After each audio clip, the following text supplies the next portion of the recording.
How do we know that Jesus Christ was more than just a man? Well, I think one of the things that we must consider has to do with his foreknowledge.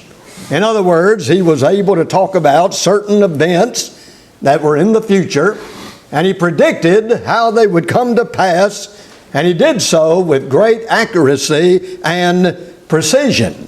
And I think nowhere is this more obvious than with this particular prophecy that we're going to look at tonight that has to do with the destruction of Jerusalem and the temple. Now bear in mind that he predicted this event about 40 years, more or less, before it took place. And actually, we are dealing here not with just one prophecy, but with a series of prophecies that Jesus gave against the Jewish nation.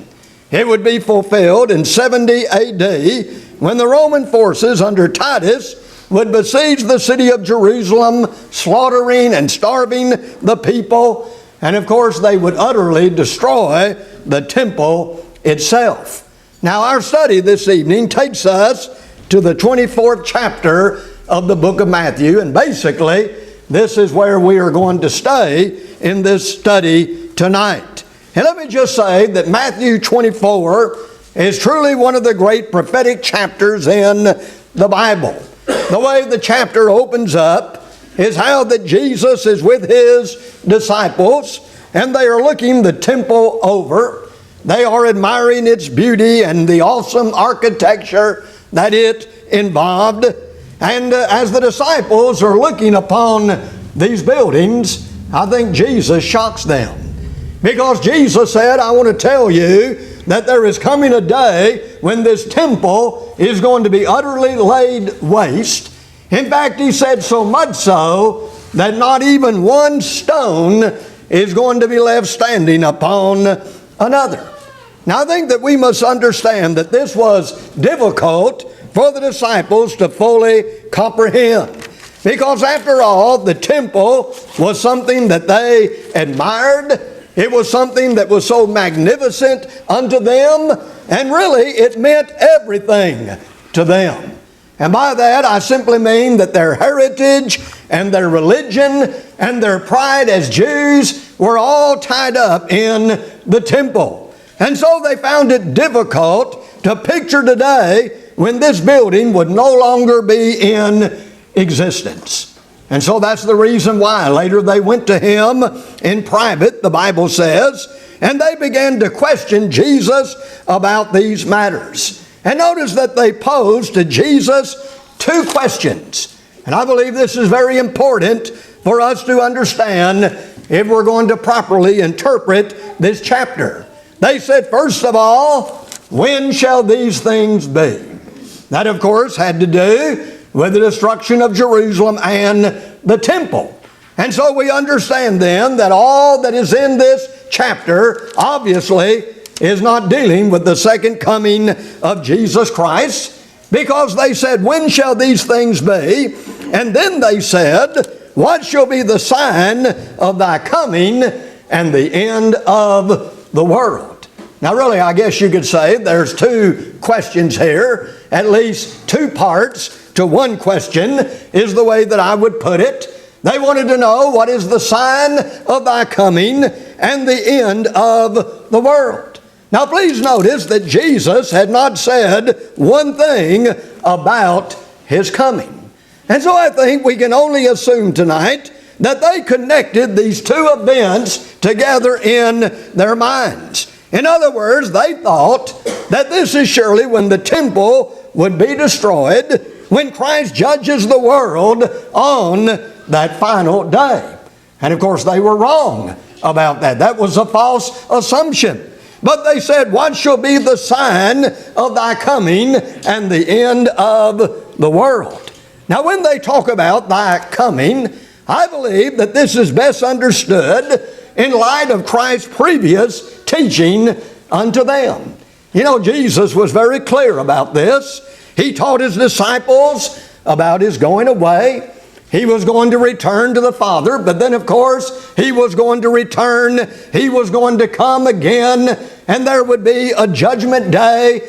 And of course, at that time, eternal punishment would be meted out unto the unrighteous. In the 13th chapter of the book of Matthew, and verses 47 through verse 50, Jesus gave the parable of the net. We'll get a little more specific about that in a moment. But Jesus said this, as he explained what this parable meant. He said, so shall it be at the end of the world.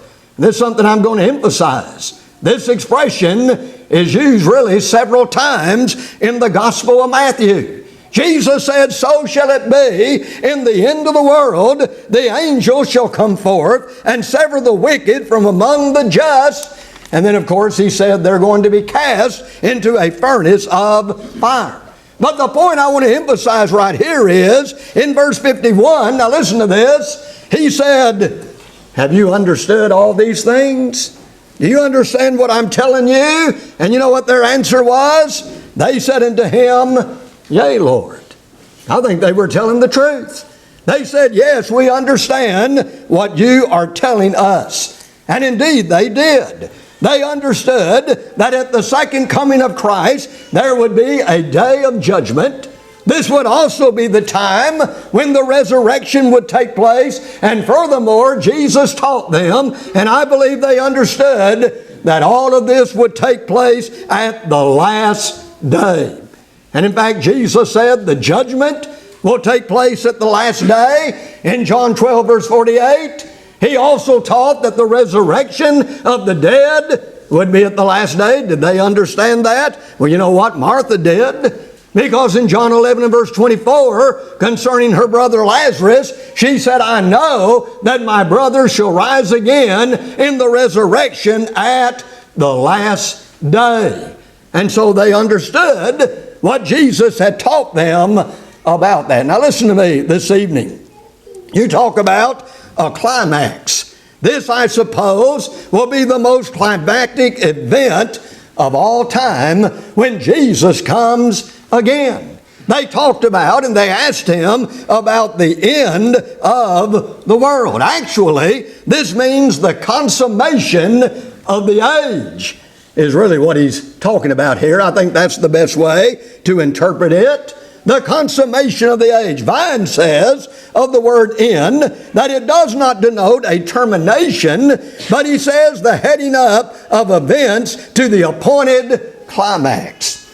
In other words, he's talking about all of these things are going to end up to really the great finale, if you please, the great climax when Jesus Christ is going to come again. It will be the consummation of the age.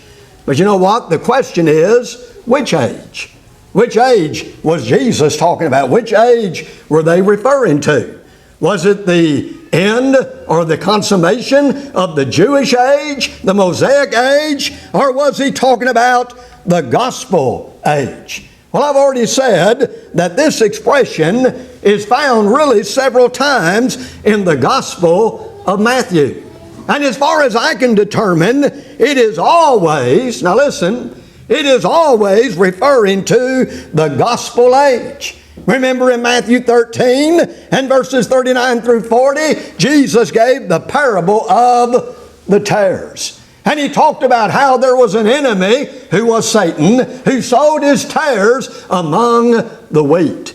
And they were told that they were to let them grow together until the time of the harvest. And then the reapers would come along and they would make out the final separation. And Jesus explained what that meant. You know what Jesus said? He said the harvest is the end of the world. The harvest is the consummation of the age. He said the reapers are the angels. And he said that he's going to send forth his angels. And he says that they will gather out of his kingdom all of those things that offend. And of course the wicked are going to be cast into a fiery furnace. Again, surely Jesus there was talking about the judgment day. That's what I believe. That final separation between the just and the unjust that are going to be made. And he described it as the end of the world, the consummation of the age. Listen again. In Matthew 13 and verse 49, he gave the parable of the net. Remember, Jesus said that my kingdom is likened to a net that is cast into the sea, a drag net, if you please, and all kinds of fishes are drawn in. And he said that when the net becomes full, he says they get on the shore and they begin to sort out the good from the bad. And you know what Jesus said? Jesus said that this had to do, again, with the end of the world, with the consummation of the age. That's what's going to happen, again, when that final separation is made between the good and the bad. That final separation hasn't been made yet, has it? That's going to be made whenever Jesus Christ comes again. Let me give you one more, and this is an important one. Remember in Matthew 28 and verse 20, Jesus said, "Go and make disciples of all nations. You baptize them in the name of the Father and of the Son and of the Holy Ghost, teaching them to observe all things whatsoever I have commanded you." Now listen, "And lo, I am with you always, even unto the end of the world," the consummation of the age. There's that expression again. What was Jesus talking about? Well, it seems obvious to me that he was talking about the gospel age. That is, indeed, will bring about the last day of this age as we enter into eternity and the final judgment scene takes place. Now then, this is what they were asking Jesus, I believe, about. What will be the sign of thy coming and the end of the world? But let me emphasize again that they posed two distinct questions unto Jesus. They said, "When shall these things be? The temple and Jerusalem being destroyed." And then they posed this second question. And so as a result, Jesus began to deal with this. And I believe this is where we must properly break his teaching up and not get confused as to his answer to these two questions. In verses 4 through 34, he deals with the first question. In other words, the destruction of Jerusalem and the temple. While beginning with verse 35, he begins a discussion on the second question, his second coming and the end of the world. And that's the reason why verse 34 has been called the transition verse, because this verse separates the two topics and his discussion concerning those two distinct questions. Notice what he says in verse 34. He says, "Verily I say unto you, that this generation shall not pass till all things be fulfilled." I believe there's two important words in that statement. The first important word that I would point out is the word "this." He said, "This generation." Listen, not my generation, not your generation. He's not talking about something that's going to take place 2,000 years and more from that time. But he said this generation to whom he was speaking. In other words, what he's saying is everything that I've talked about up to this point is going to be fulfilled within the lifetime of those disciples. This generation. Thayer says that this word refers to the whole multitude of men living at the same time. And that's exactly what he's referring to. This generation, he says, shall not pass. And then the second key word is the word all. This generation shall not pass till all these things. Notice, not some things, not most things, but he said until all these things be fulfilled. So I must conclude tonight that everything predicted up to this statement was to be fulfilled during the lifetime of that generation. And so beginning with Matthew 24 and verse 4, Jesus begins to give the signs that they were to look for that would take place whenever the time of the destruction of Jerusalem and the temple would happen. Let me just go ahead and point this out. And that is when the time came in AD 70 for this event to occur, the early Christians living in Jerusalem were aware of what was going on and got out. Now you think about this. They all got out of the city of Jerusalem. Why? Well, the reason is they had been forewarned. They had the teaching of Jesus Christ. They listened to His warning. And did you know that history records, and this is spectacular when you think about it, we're told there was not one. Think about that. Not one Christian died in the destruction of Jerusalem. In fact, Josephus was a Jewish historian who left us two important works, The Jewish War and Antiquities of the Jews. He lived during the zenith of Roman power, and he was an eyewitness to the final siege of the city of Jerusalem. And you know what Josephus writes? He tells us that there was not a single Christian who perished in that event, and the reason is because they got out.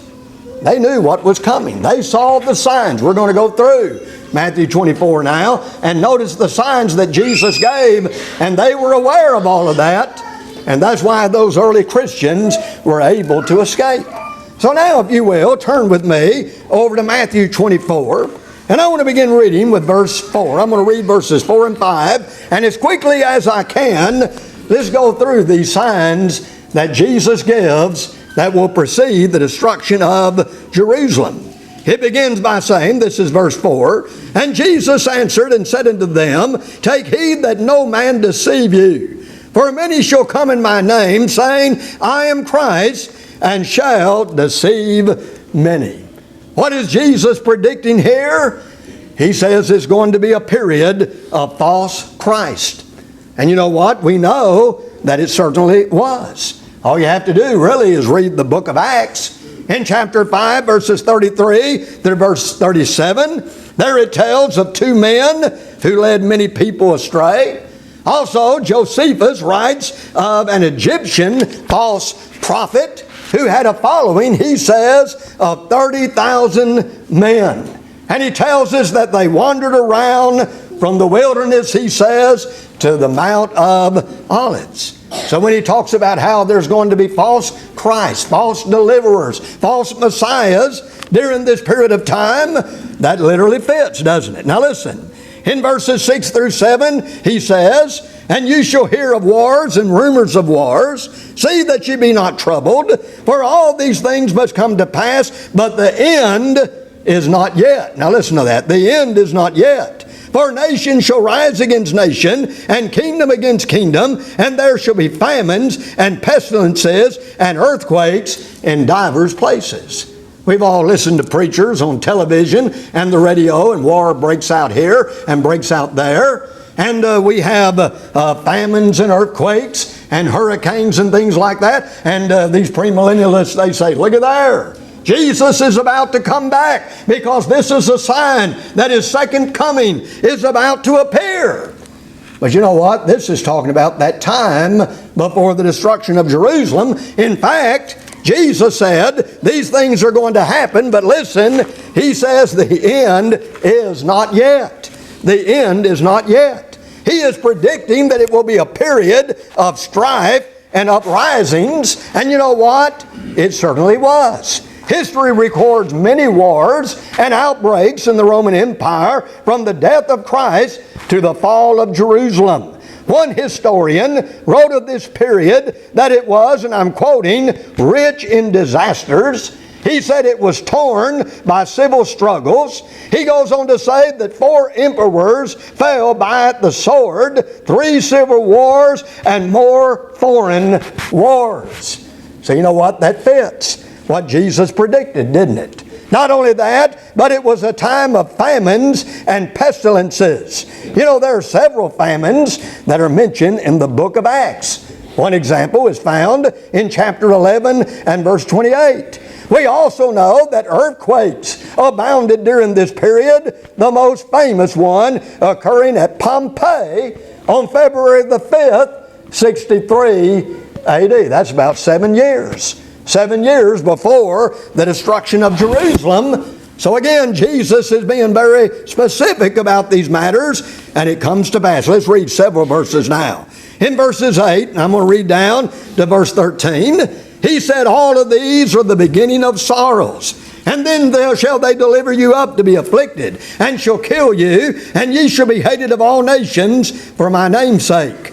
And then shall many be offended, and shall betray one another, and shall hate one another. And many false prophets shall arise, and shall deceive many. And because iniquity shall abound, the love of many shall wax cold.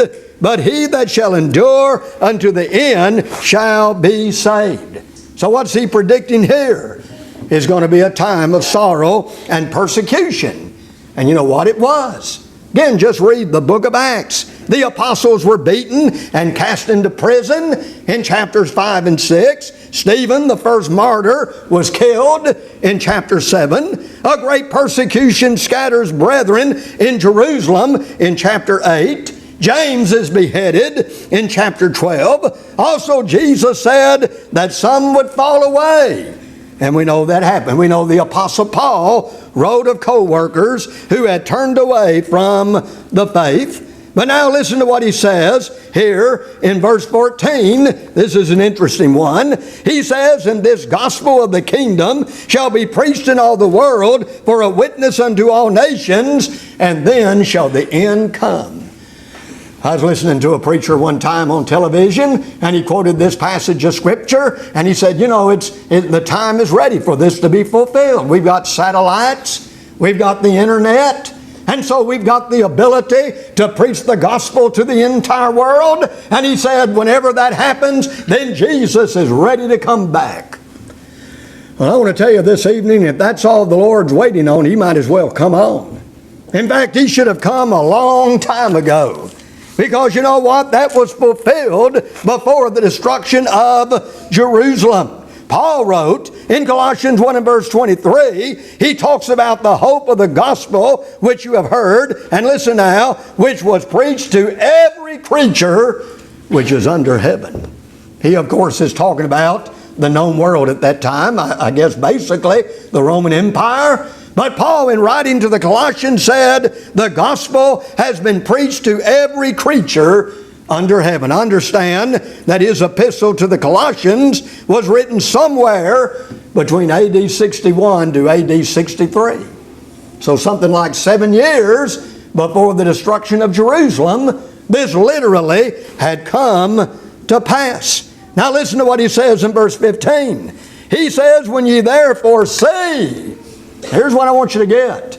He's given them these signs, and you're going to see them come to pass. And when you do, I want you to understand what's happening. When you see the abomination of desolation spoken of by Daniel the prophet stand in the holy place, whoso readeth, let him understand. You know, this would indeed be a time of abomination in the holy place. Josephus writes of the sad state that the temple fell into prior to the arrival of Titus, the Roman general. Before the destruction of the temple, it became a gathering place for wicked men. And you know what? This is interesting to me. Josephus even uses this language as he writes about it, and I'm quoting now. He talked about the house of God so full of so many abominations, unquote. Isn't that amazing? He uses the very language that Jesus used. Now what did Jesus say? He said, when you see this, it is time to get out. It is time to flee the city. Well, listen to what he writes now, or what he says here. And I'm going to read verses 16 through verse 20. He says, then let them which be in Judea flee unto the mountains. I want to ask you now, is he talking about you and me? Now, you know what? We've got mountains here, hills and mountains here in Missouri. That's true enough. But we're not in the land of Judea, are we? He's not talking to you and me. He says, those who are in Judea, let them flee to the mountains. Let him which is on the housetop not come down to take anything out of his house. In other words, he says, when you see this happen, and you know, in one of the other accounts, I think it's Luke's account, he said, when you see the armies encompass the city, you get out. If you're on the housetop, don't go back and try to get your possessions like we'd be prone to do maybe. You get out of the city. Neither let him which is in the field return back to take his clothes. And woe unto them that are with child, and to them that give suck in those days. Why? Because if a woman is expecting a child, or maybe has a small child, she's going to have a hard time, you see, fleeing and getting out. He says, but pray that your flight be not in the winter, neither on the Sabbath day. Pray this doesn't happen in the winter. Why? Well, because of the inclement weather might make it difficult to get out. Pray that it's not on the Sabbath day. Why? Because the gates of the city will be shut or closed on the Sabbath day. In other words, the idea is you need to get out. When you see these things, you need to flee the city just as quickly as you possibly can. But then listen now to what he says in verses 21 and 22. He says, for then shall be great tribulation. Now listen to this. Such as was not since the beginning of the world to this time, no, nor ever shall be. And except those days should be shortened, there should be no flesh be saved, but for the elect's sake, those days shall be shortened. Here he tells us there's going to be a time of great tribulation. And you know what? It was. The Roman soldiers went in and they slew everyone they overtook without mercy. They set fire to the houses where the people fled.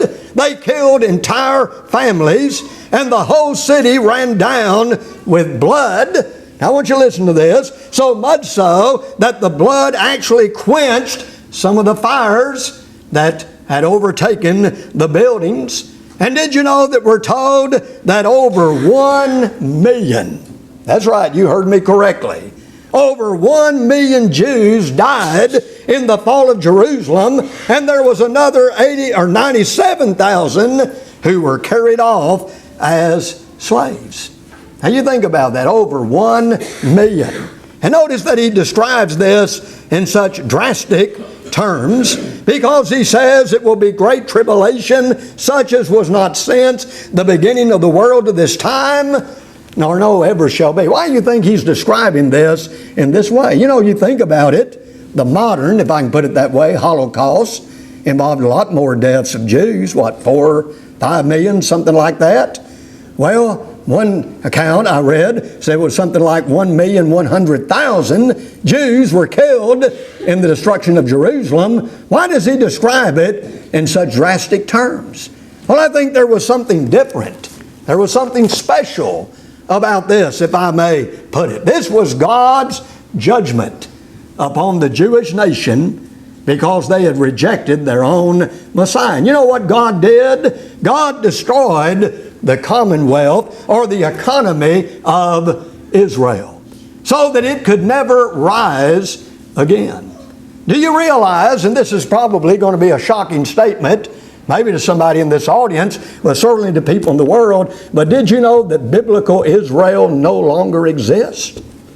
There is no such thing as biblical Israel today. Now, yes, I understand that over there in the Middle East, there's a nation of Israel. I have no doubt that they are Jews. I have no reason to question that they are descendants of Abraham. But you know what? They're not biblical Israel. Because basically, biblical Israel was a theocracy, where you had a king that God chose and placed over them. And then, of course, it had a religious aspect to it. You had the temple. You had the sacrificial system. You had the Levitical priesthood. None of that exists today and cannot exist and never will exist again.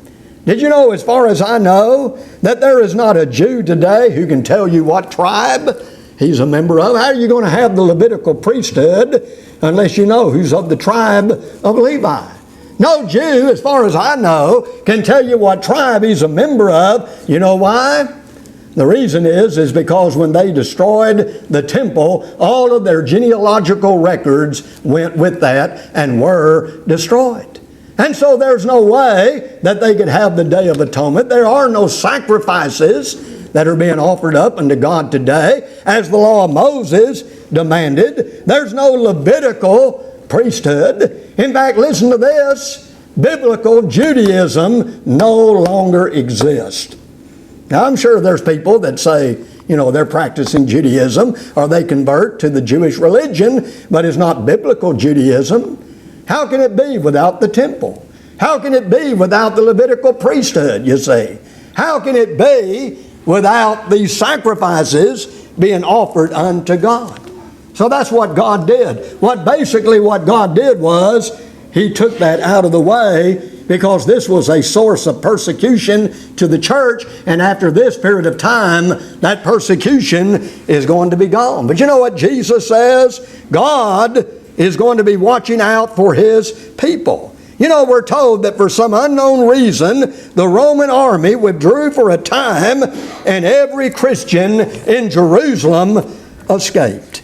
Surely that's what He meant when He said, except those days should be shortened, no flesh should be saved, but for the elect's sake. God was watching after His people, and as we've already emphasized, they all escaped to safety. Well, let's continue on. Listen to what He says in verses 23 through 26. Then if any man shall say unto thee, Lo, here is Christ, or there, believe it not. For there shall arise false Christs and false prophets, and shall show great signs and wonders, insomuch that if it were possible they shall deceive the very elect. Behold, I have told you before. Wherefore, if they shall say unto you, Behold, He is in the desert, go not forth. He says, Behold, He is in the secret chambers, believe it not. Don't be deceived by false prophets, He's saying. But then He says in verses 27 and 28, For as the lightning cometh out of the east, and shineth even unto the west, so shall also the coming of the Son of Man be.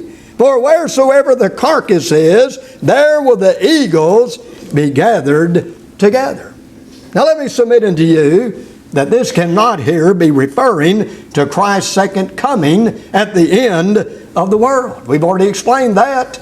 He said everything that I've talked about up to this verse here will be fulfilled in this generation. So it has reference to His coming judgment upon the Jewish nation. You see, this judgment upon the Jewish nation, in a sense, was a coming of the Lord. It was a coming of judgment upon them. I believe, in a very real sense, that really it was a type of the judgment day, showing that God is going to reward all men according to their faithfulness or their unfaithfulness. And He says that it's something that's going to come quickly. He says, as the lightning cometh.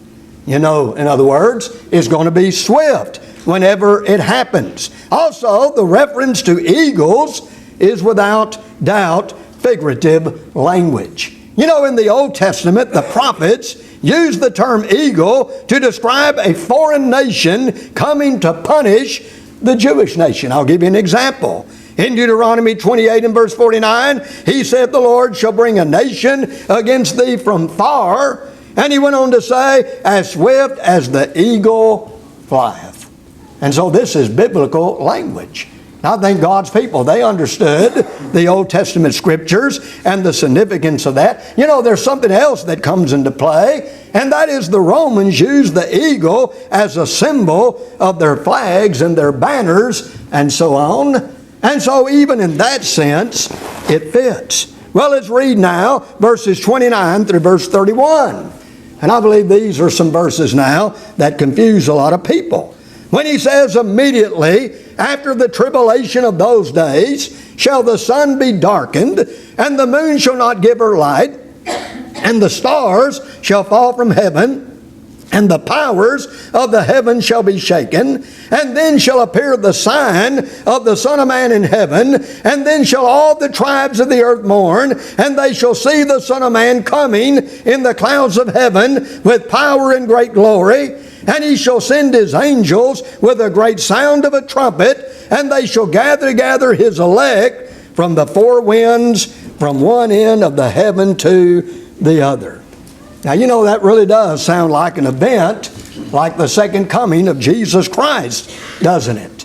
But as I've already explained, it really isn't referring to that at all. I submit unto you that this is figurative language. Again, the Old Testament often described the fall of monarchs and nations with similar language. I'll give you one example. The fall of Babylon is described this way in Isaiah 13 and verse 10. Now listen, He said, for the stars of heaven, that's just like what we just read, and the constellations thereof shall not give their light.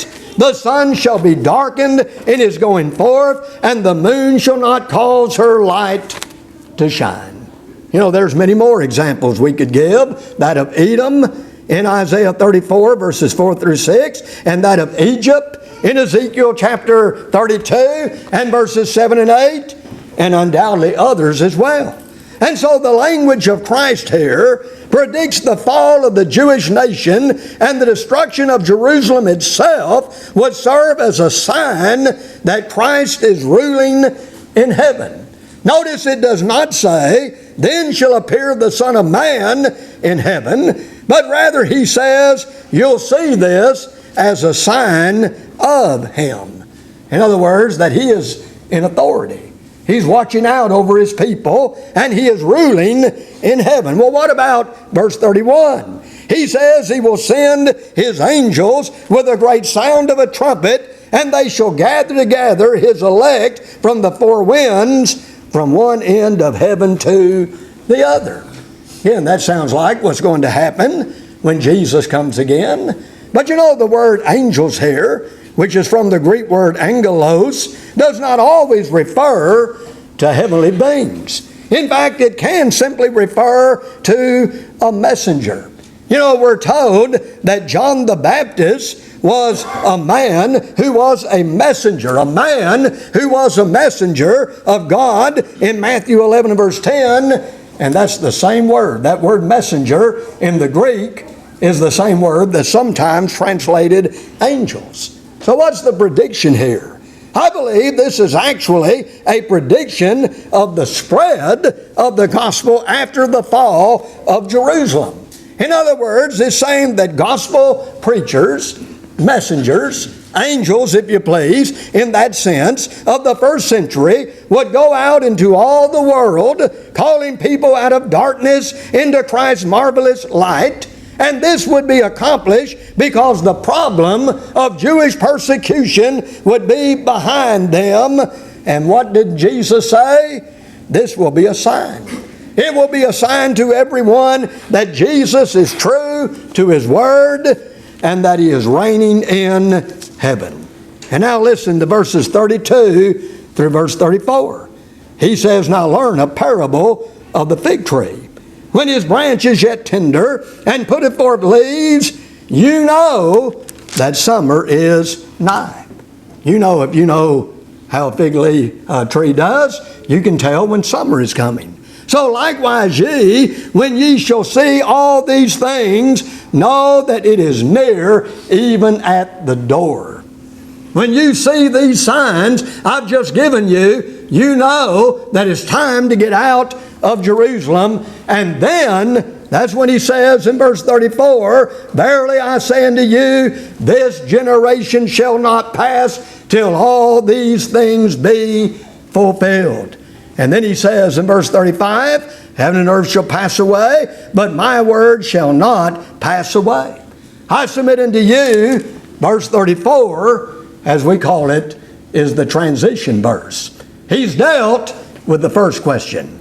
He's given them the signs preceding the destruction of Jerusalem, but now Jesus is going to deal with the second question.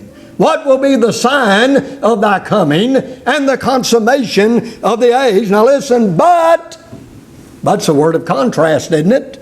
He says, but of that day. You know, it's interesting, if you go back and read those verses, he talks about days,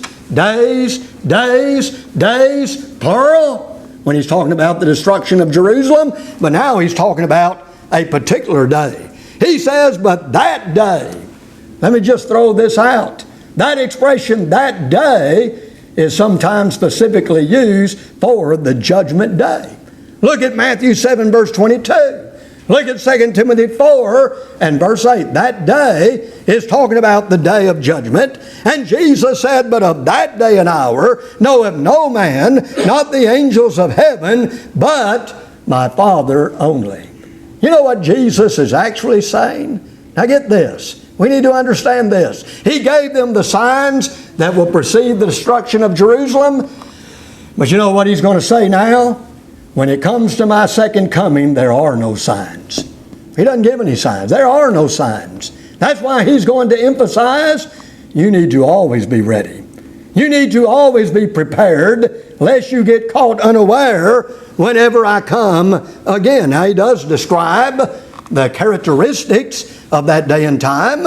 It's going to be like the days of Noah. He says, before the flood, they were eating and drinking and marrying and giving in marriage. In other words, just living a carefree life until, of course, the flood came and took them all away. He says, then shall two be in the field, the one shall be taken and the other left. Two women shall be grinding at the mill, and the one shall be taken and the other left.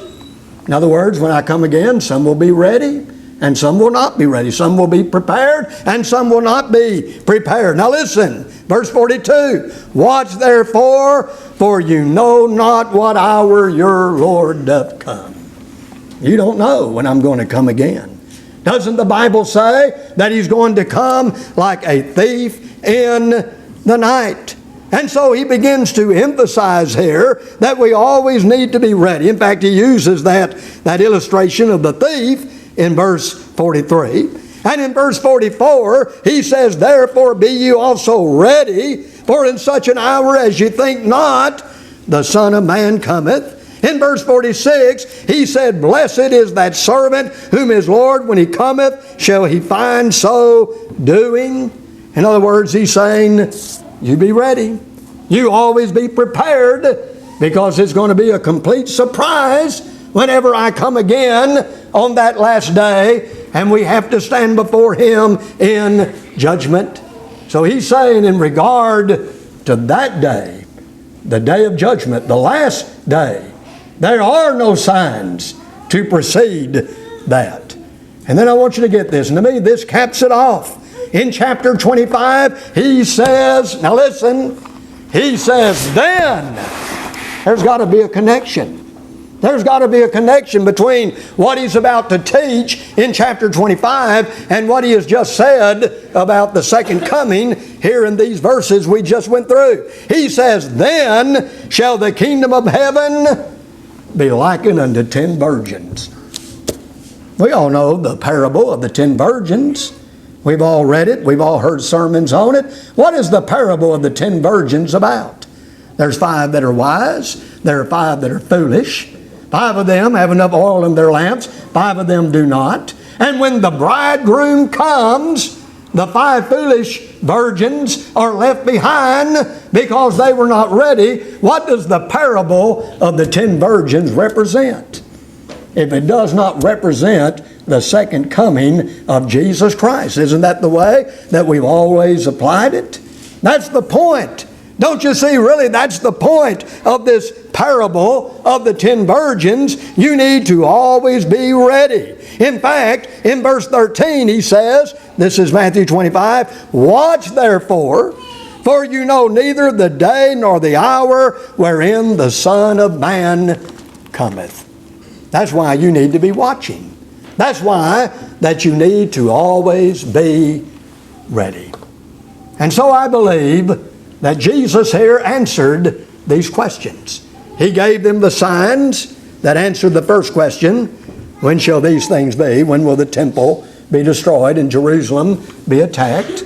He dealt with the second question, what will be the sign of thy coming and the end of the world? Basically his answer is, there are no signs. When it comes to the destruction of Jerusalem, you'll be able to see. When you see this and you see that, when you see the abomination in the holy place, whenever you see the armies surround the city, you know it's time to get out. And isn't it amazing? That's exactly what the Christians in the first century did. They all got out. But when it comes to the second coming, the judgment day, there are no signs that we're going to be able to see that's going to tell us He's about to come. Jesus said, of that day and hour knoweth no man. No man. The angels don't even know. In one place He said, I don't even know. Only the Father knoweth. That ought to settle it for us. Now, how foolish it is when we have men who try to predict the year and sometimes even the day and the hour when Jesus Christ is going to come again.